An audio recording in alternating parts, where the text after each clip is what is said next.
Hello, ladies and gentlemen, and good morning. Welcome into a Week 18 edition of the Sunday Sideline Report on the Sports Insanity Network. I'm Mike Rifkin, joined by Mark Oldopsky Halpern.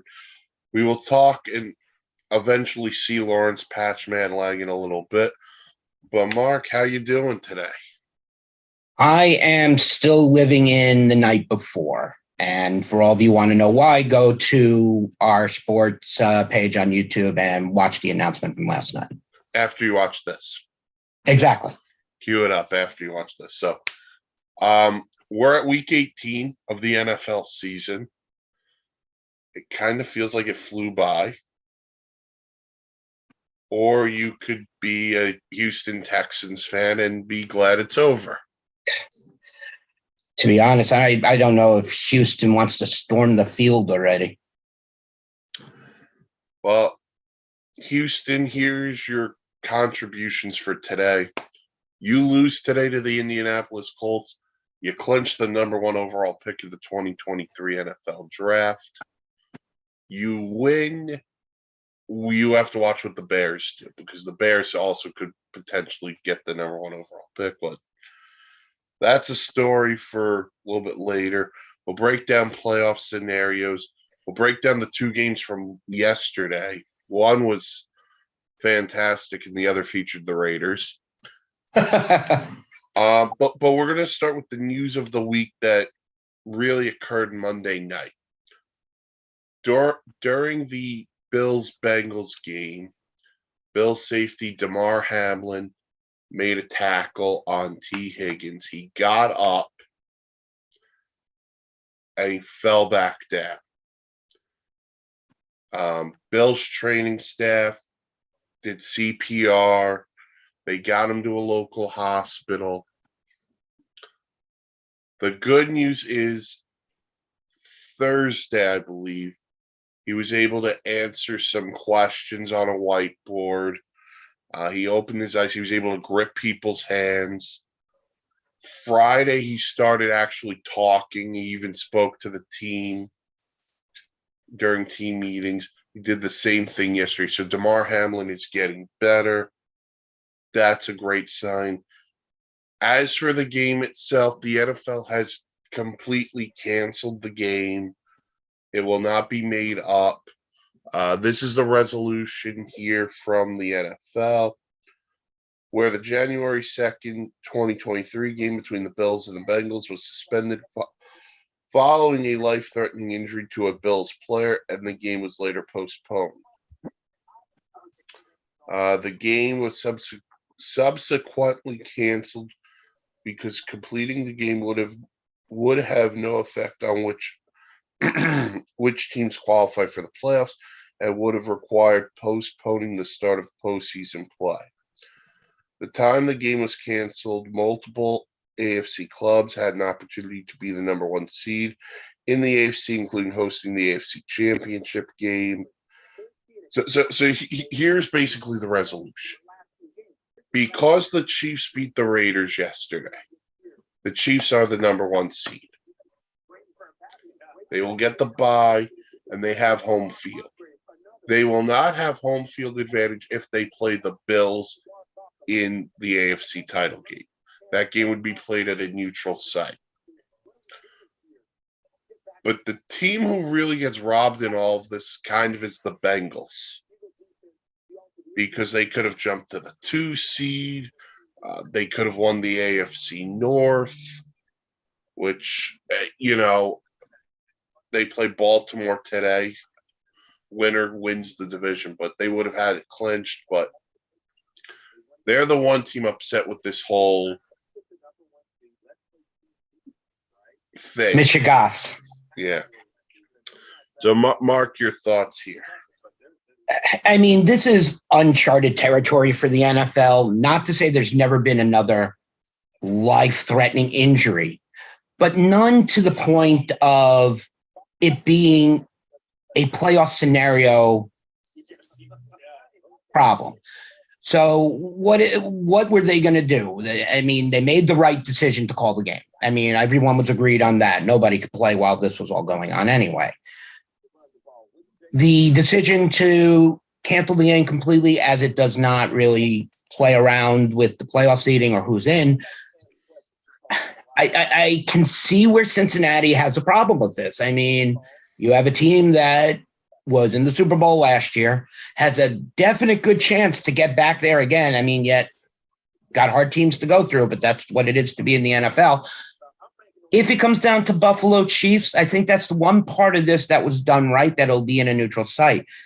I think for Cincinnati's sake, I don't know what could be done. I don't know what the right answer is. Patch. It's interesting because, like you said, this is uncharted territory that we are in. I could see maybe this game being made up if this scenario happened like earlier in the season, like maybe week 4, week 5, or anything prior to that.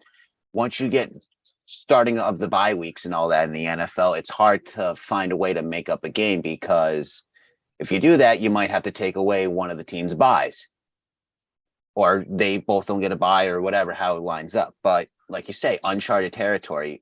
I guess they handled this right with, if Kansas City and Buffalo make the AFC title game. But then again, maybe they should have also thrown Cincy in there. If Cincy or KC made it to the AFC championship game, that they also play neutral site, because you're basically saying to Cincinnati that, hey, guess what? If you make the AFC title game, Kansas City's there, you have to go to Arrowhead and play.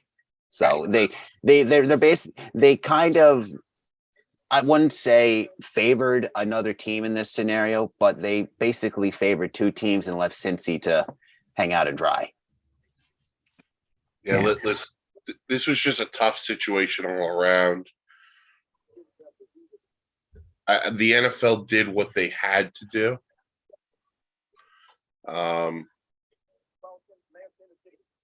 But at the end of the day, listen, football comes second. DeMar Hamlin's what matters here, And Mike, I think you used the correct word is had. That's really the direct word in the whole thing. They had to do something, they had to act fast, and they did what they did. So great. Yeah, so that's the story in the AFC, and DeMar Hamlin's doing okay. So let's move off of that story. We can move into yesterday's games, because week 18, was mentioned, the Chiefs beat the Raiders 31-13. Patrick Mahomes, 18-26, 202 yards and a touchdown. The Chiefs as a team ran for 168 yards and 3 touchdowns, and the Raiders are the Raiders, and Jarrett Stidham, who played his second consecutive game, 22 of 36, 219 yards, a touchdown, and an interception. I believe he also lost a fumble. He did. But the Chiefs win, meaning they get the number 1 overall seed. Mark, your thoughts there? If you watch the beginning of the game, I mean, it was pretty much told how this game was going to go from the first play, as Patrick Mahomes took a 3-step drop and threw a beautiful pass to Justin Watson to open the game for about 66 yards, which set up the first, score to McKinnon. KC wanted to make a point, and they did it right off the bat. They threw a dart right through them, and I think KC owned the game pretty much from that point on. I don't think there was anything left in the Raiders that they could have done. Josh Jacobs, was okay. Devontae Adams was fine for his final game. KC came out and showed why they're the number 1 seed in the AFC. Patchman.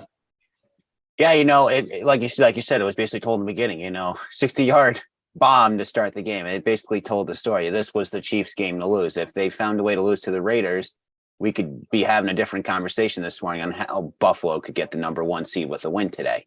But no, Chiefs did Chief-like things. They took care of business against the Raiders yesterday, had I wouldn't say easy win, but, they just took care of business.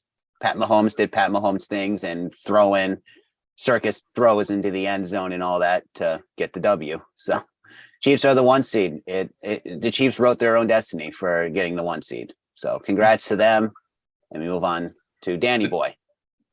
Who just walked in. Good morning, Dan. Hey, how's it going, guys? Doing all right. Doing all right. Yourself?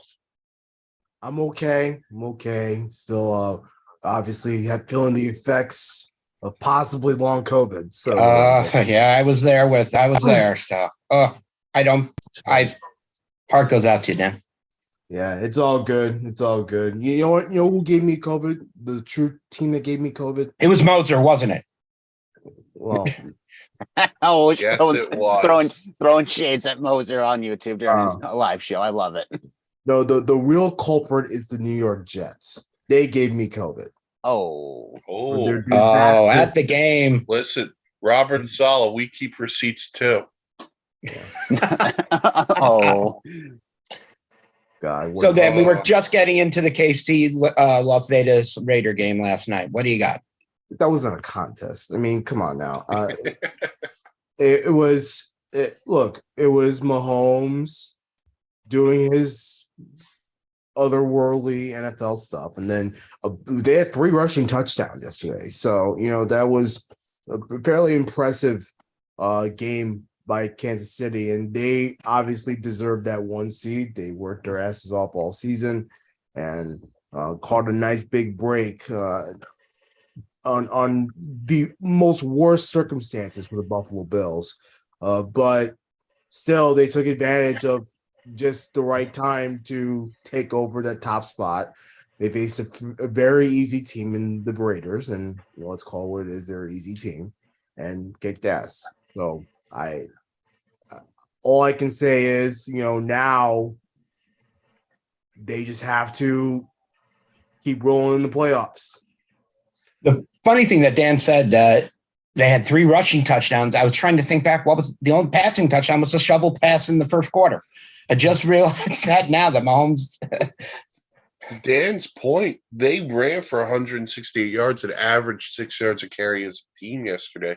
And they ran the coolest play I think I've ever seen with all the motion stuff. I think Mahomes said they call it snow globe. Watch the video, Twitter, YouTube, whatever. It's arguably the greatest thing. Was that the one with them going around in a circle in the huddle? Yeah. It was called Ring Around the Rosie Chief style. Listen, it gets called for a bogus holding penalty because which was bullshit. It was a bad call. Horrible call. Chief defense also deserves some mention. 6 sacks of Jarrett Stidham, and they go to the 1 seed. The Raiders, it's on to the offseason, but the biggest question is going to be who's going to be the Raider quarterback next year, because it's not going to be Derek Carr, who's benched the final 2 games of the regular season. Given their record, they should be in a good spot to draft a quarterback, right? Fairly? 7th. They're the 7th pick in the draft right now. So that's a good 6th spot. That's a good spot for them to draft a quarterback if one falls to them. Would you mind going with the project for a couple of years? Maybe bring in a veteran, not necessarily one that's going to win now, but someone to hold forward till the new guy comes in. And I think you owe it to Josh McDaniels to at least try that, for as a way to grow the team and culture and stuff. The one issue I would have about bringing in kind of like a stopgap is this roster is actually pretty good. Yeah. Devontae Adams, Hunter Renfrow, Darren Waller, that's a pretty good receiving group. Josh Jacobs is a free agent at the end of the year, so we'll see what they do there. Defensively, you got Max Crosby and you brought in Chandler Jones. They do need better corners because your best corner can't be Rock Ya-Sin because Rock You Suck is more like it, but that's a whole nother conversation.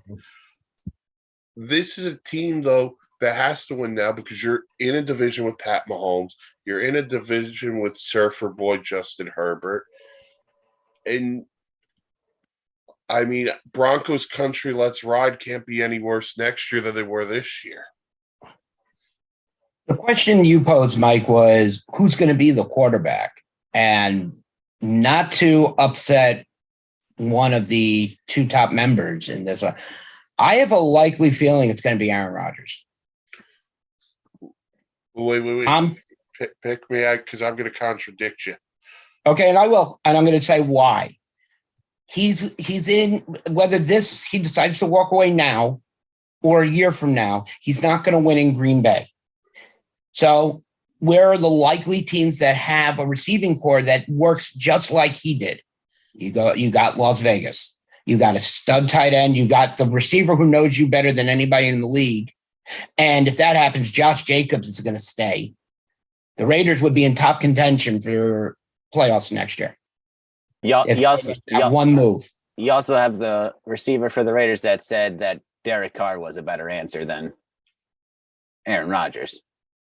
Yeah, but when he sees the fact that he can get, what is it now, $500,000 for just appearing in the Super Bowl, I don't think he's going to care who throws him the ball.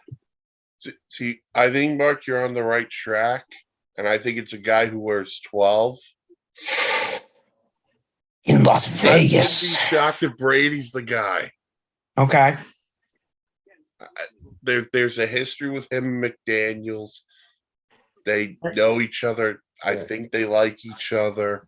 And of course, there's mutual interests.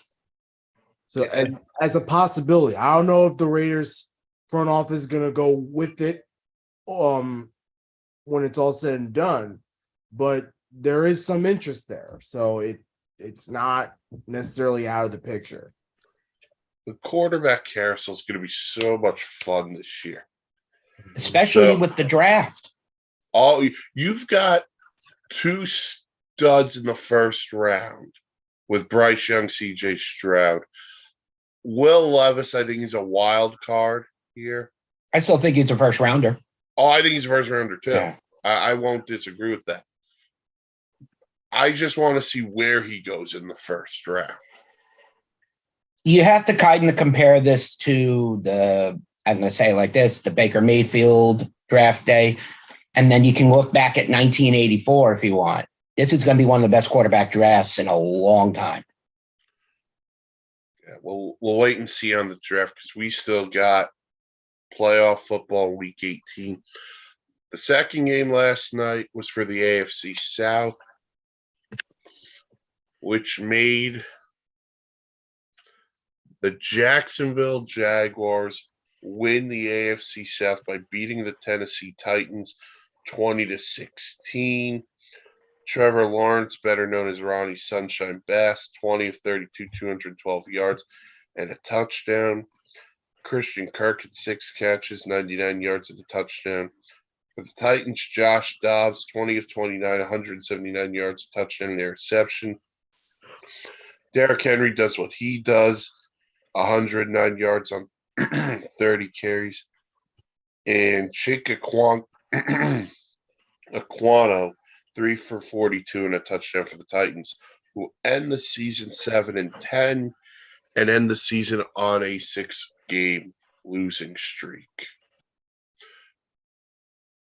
The key word we always hear a coach say is peaking at the right time. I don't know if there's a team peaking any better than the Jacksonville Jaguars right now. They are definitely a very fluid team.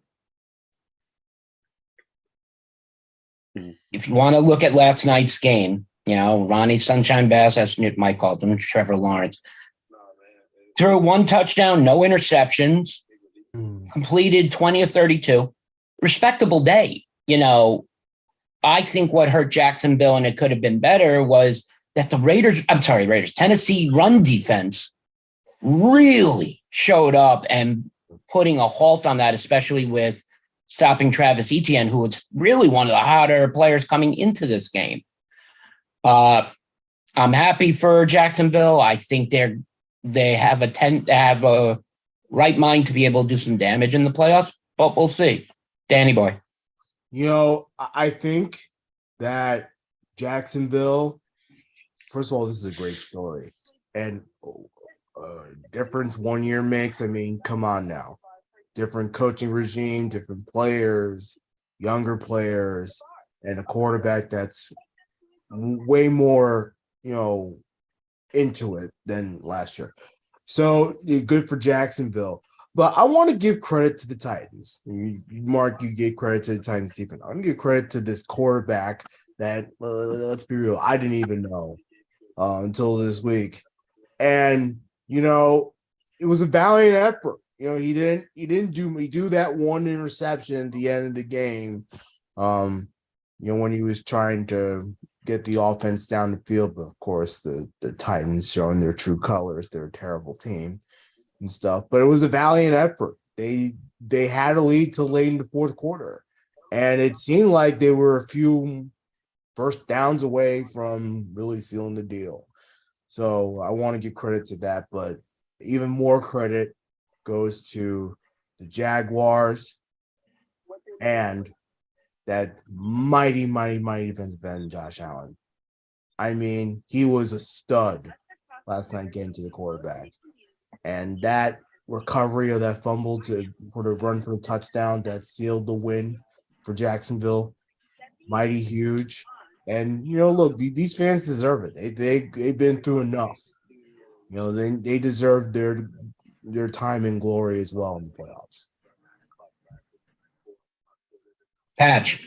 Yeah, credit to Jacksonville. This game was closer than I think most people. Most people expect this game to be close, but this game was actually really close because I expected a high-scoring affair, and then I got what probably everyone expected, a close game, and maybe Tennessee pulling off the upset to end their skid and go in with a losing record, being the AFC South champions. But you have to give credit to Jacksonville because Jacksonville defense stepped up big time when it needed. They got that fumble recovery, like Dan said. Josh Allen, defensive Josh Allen, got the recovery, took it to the house, and that basically put the momentum in Jacksonville's way. But you have to kind of feel like, where did Tennessee go wrong this season? Because momentum was on their side all season to win the South. It was their division to lose. And then all of a sudden, it's like the fire went out, the flame went out, ran out of gas, everything, and it just plummeted off the summit into oblivion. And credit and good for Jacksonville. 4 wins in the last 2 seasons prior to this year. Worst in both years. They got Trevor Lawrence out of the 1-15 season. And then, last season we had one, as I call it, the Urban Meyer debacle, where, after he left, Jacksonville started to ride back up the summit a little bit. And yes, the season was up and down for them, but they were resilient all season and they got the job done when it was needed. And I'm excited to see the Jaguars back in the playoffs. It's not even just about this year in the playoffs for the Jaguars. It's about going forward, because now you have a head coach who doesn't go to the club in the middle of the night after not flying with the team. You have a responsible adult leading the charge. Trevor Lawrence is growing up. ETM has been great all year. The defense is playing well. This is finally a team, not just a bunch of dudes not knowing what's going on. Because they could have folded. I think they were 3-7 at one point. They could have folded on the season and just go, we could see signs of improvement, but, this is just not the year. They said, no, we're going to take this opportunity. We're going to make a run at the Titans. We're going to sweep the Titans, and we're going to win this division. And for the Titans, this team, they had this division. The Jags were going nowhere. The Texans stink. And the Colts are probably the biggest disappointment in all football. And they sank quicker than the Titanic. The Titans, to me, and look, I like Mike Vrabel. I think he's an underrated coach. But this is the type of losing streak when you lose 7 in a row and your season's over. This is the type of losing streak that gets you fired. I'm very interested to see if his name comes up this week when we're talking about head coaching. Well, it's Black Monday in the NFL. Black Right. Mondays tomorrow. So I mean, I don't know. But It's going to be interesting. You have to think his name has to be thought of, whether it's going to be brought up or not. But what are you going to do? My question is who's coming in there that's better, but I also think they're a team that's going to upgrade a quarterback Well, they have to. because Ryan Tannehill, as good as of a Titan as he's been, I don't know if it moves the needle in the AFC anymore. No, and as Dan said, Joshua Dobbs did, a really great performance. He also put the game on his back. He did everything he could. I feel bad for the poor kid because it's not something that he's used to. He's thrown into basically a playoff win-and-in scenario, and a lot of young quarterbacks that come out of they don't do this. They come out of the fourth round, they don't do this. So it was tough for the guy. Yeah, so shout out to the Jags for winning the South. I'm presuming the schedule for the playoffs will come out tonight after the Sunday night game. Usually does. Oh, usually before. I mean, Before? Well, if all the seeding is done, I mean, we're gonna wait for that last game because that could determine the last seed in the NFC. So, isn't it the 7th seed though for the NFC? It's the 7th seed. So if seed, so they would play whoever.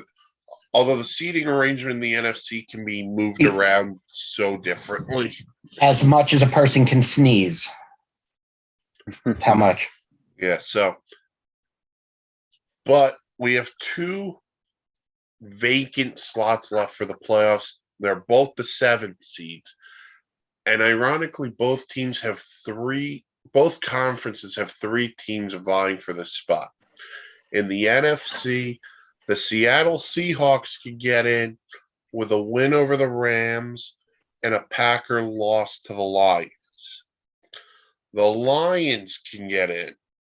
That just feels weird coming out of my mouth. It feels great, though. The Lions get in with a win over the Packers and a Seahawks loss to the Rams. And the Packers get in. I mean, who saw this one come? The Packers get in if they just win. Yeah. Packers get in, stay away from Dallas, please. And how about them Green Bay Packers? They looked like they were dead in the water when they faced the New York Jets and got their asses whooped. Yeah. Listen, 2 seasons for both of those teams, huh? Patchman, you got to be excited about this. Oh, we are excited for tonight. The beer is on ice. The snacks are ready. It's gonna be a good game tonight. The cheese is ready. I'm going to cut it later. I'm going to cut the cheese later. It's going to be a good time. Hey, the good kind of cheese is going to be cut like the 15-year-old aged cheddar's ready to go. Like I have a great Stelton here if you want some good blue cheese. I'm not in the mood for some blue cheese. I'm not ready for that. I'm not in Buffalo right now. We'll get there.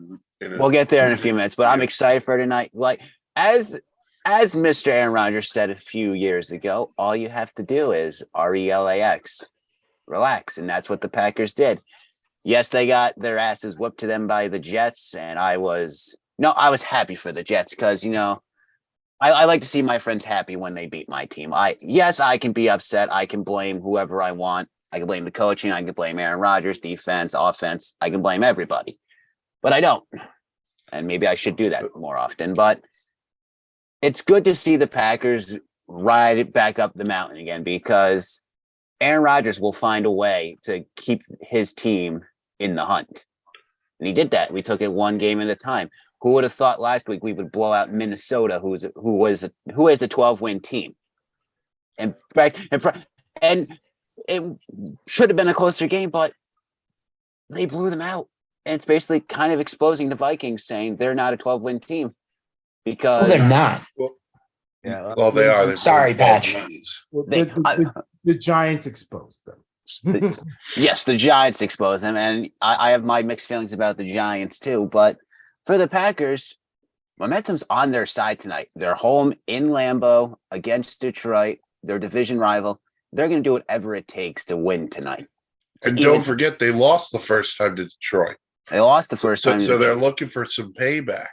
They're looking for a little payback. The momentum's on Green Bay tonight because it's plain and simple. You win, you're in. Doesn't matter if Seattle wins. Just win.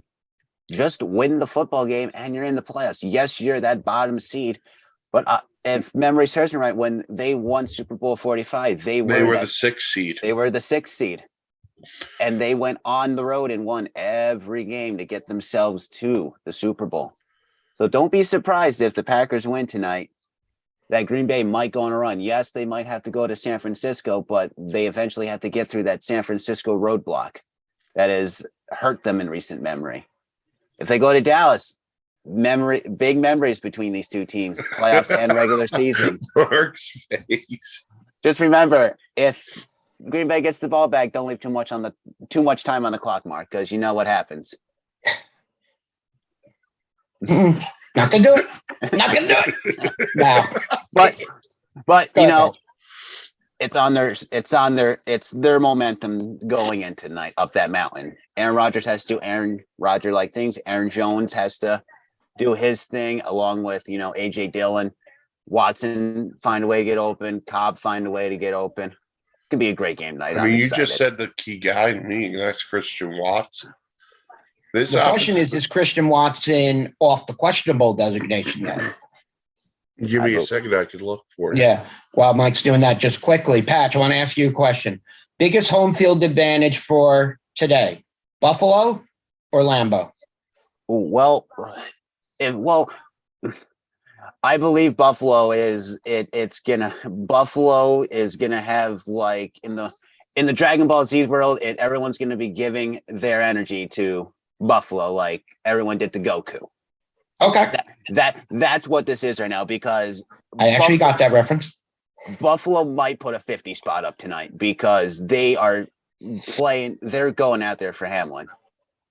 But if I'm looking at Buffalo, put it this way, momentum's in Buffalo for the AFC for home field tonight. In the NFC, it's for Green Bay. Okay.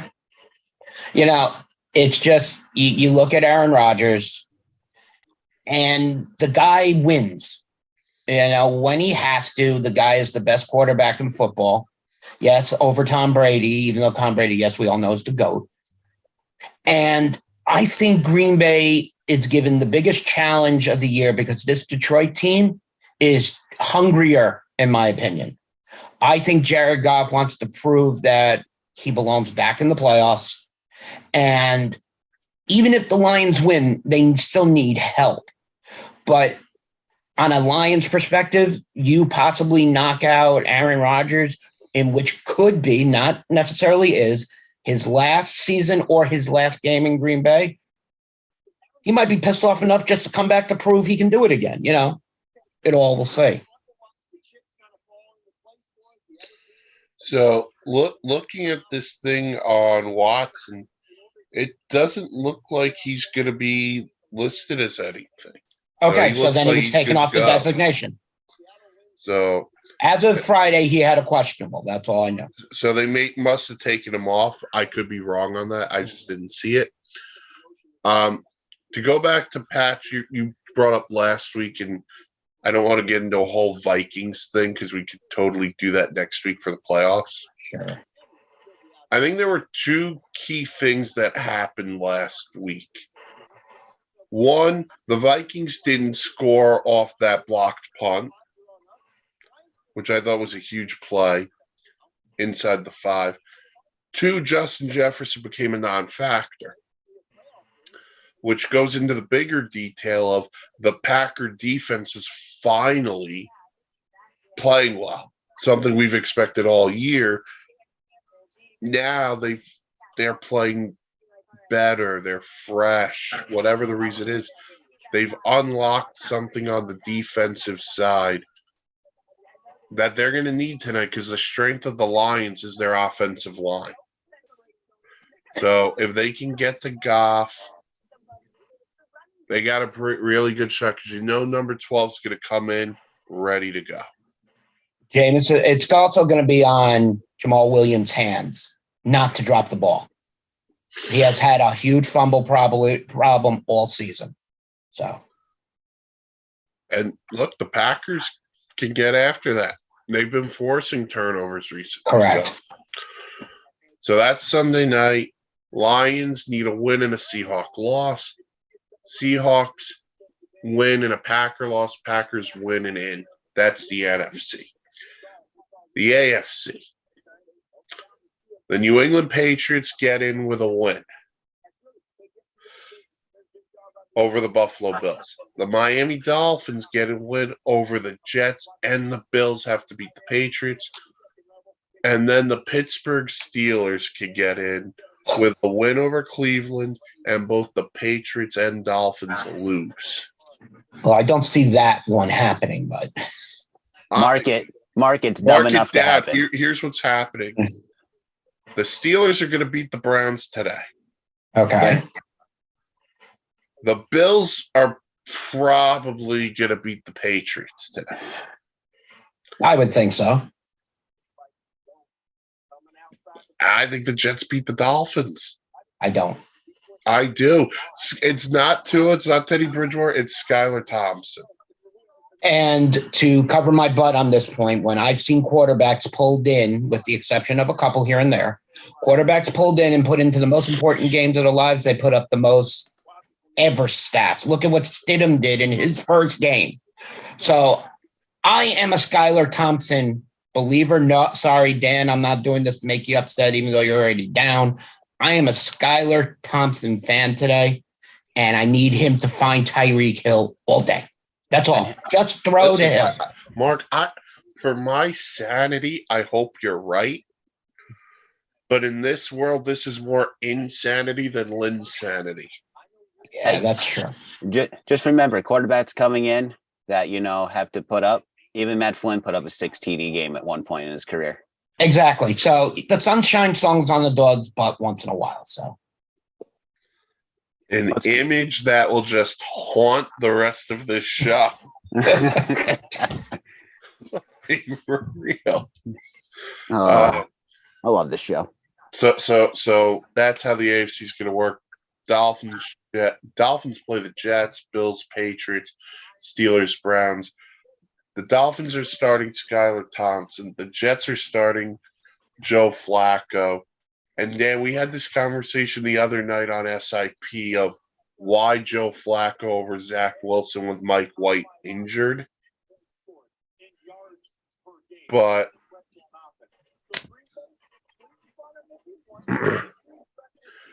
what are your thoughts here on Flacco? Should be Zach Wilson starting. And I know that they're probably going to move on from it. And again, this is how you know the Jets are moving on from him.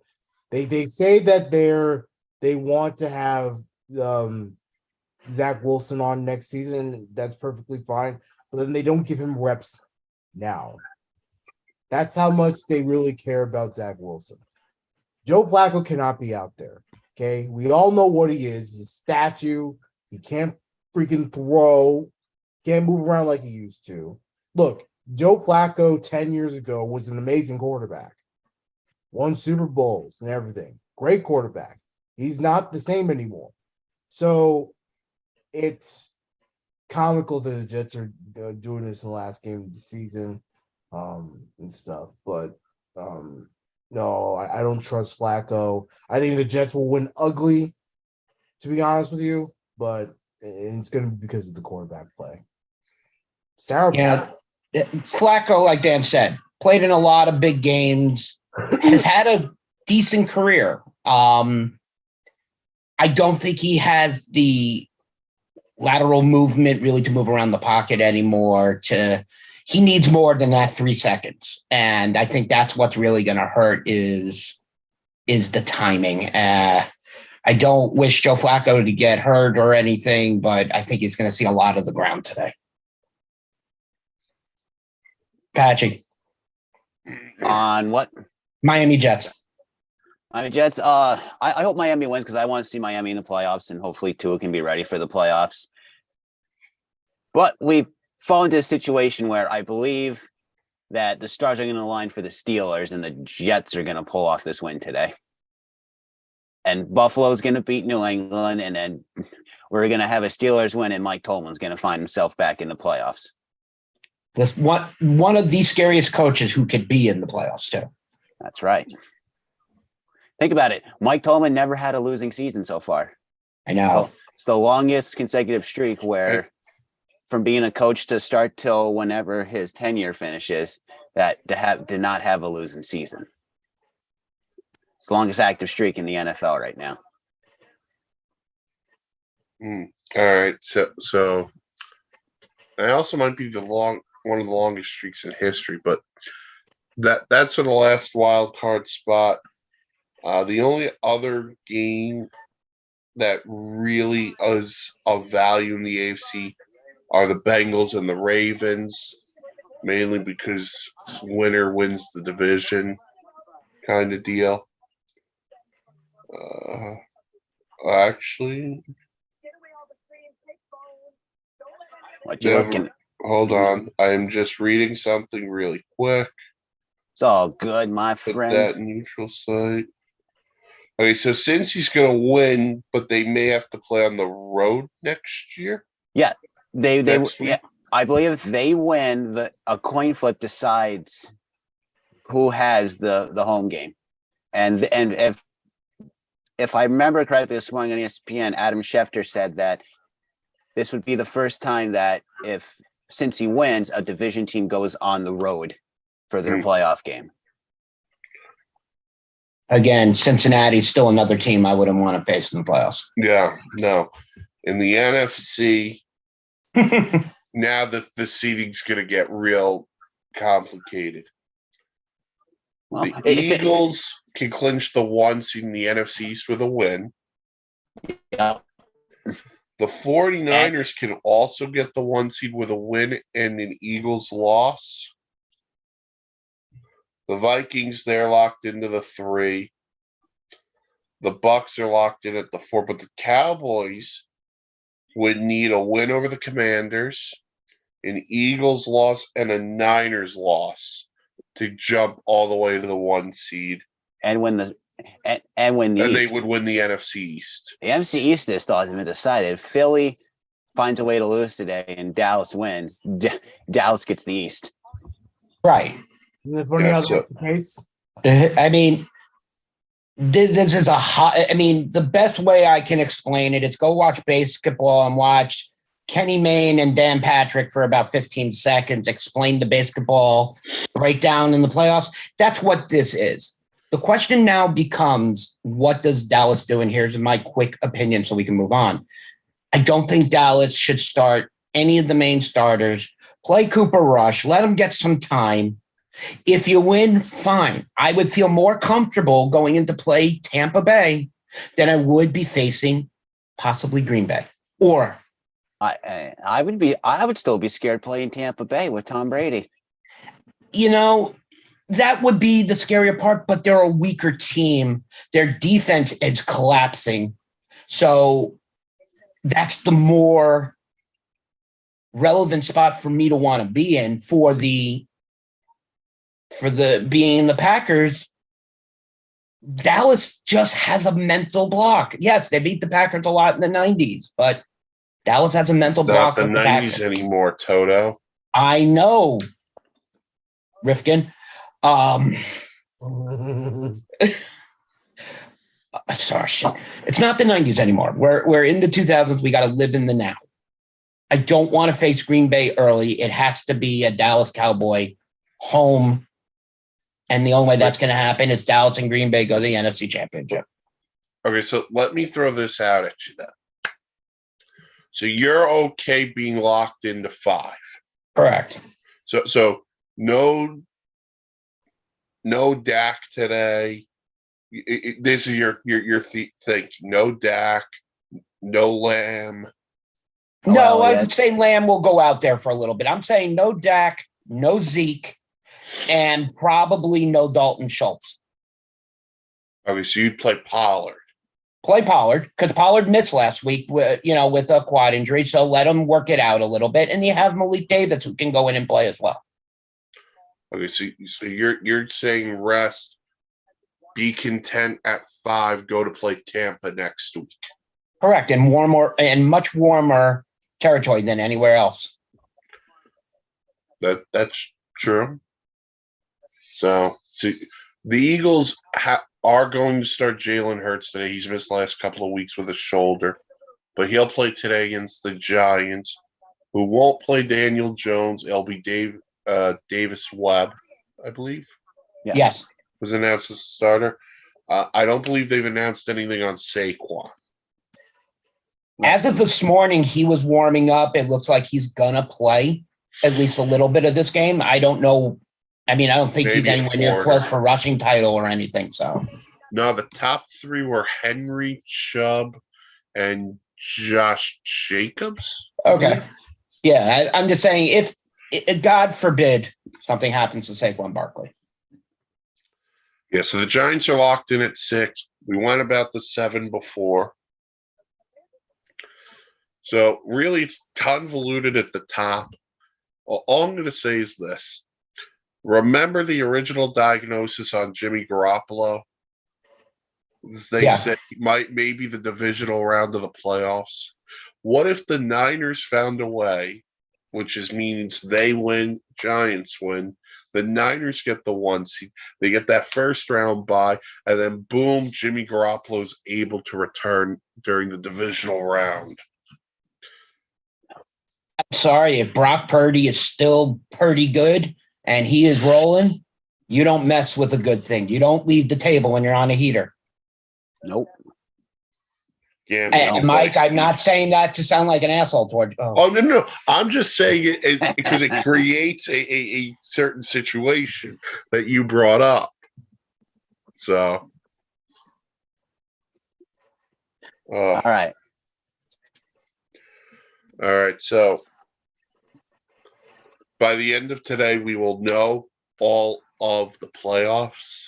Going to be an exciting day of Matchups. Oh my God. I'm excited. I'm revved up. Decision week. It's All right, only so- Sunday because it's it's Saturday, it's Sunday, sometimes Monday and stuff. But yeah, Sorry, big news out of Dallas last night. They have signed Xavier Rhodes to the practice squad. He will be ready for the playoffs. This You gonna was play today. No, he can't. He wasn't enough time on the practice squad to be elevated. Gotcha. So Okay. he'll come in. He'll be ready for the playoffs. So he'll play opposite Trayvon Diggs because Correct, and that'll Calvin move. Joseph has been a nightmare. Right, he'll go into the nickel package. Mhm. All And right. fun fact. So quick fun fact before Riff, can you close it out? There have been Sure. 64. There have been 64 starting QBs entering Week 18. And they all started for the Jets. Honestly,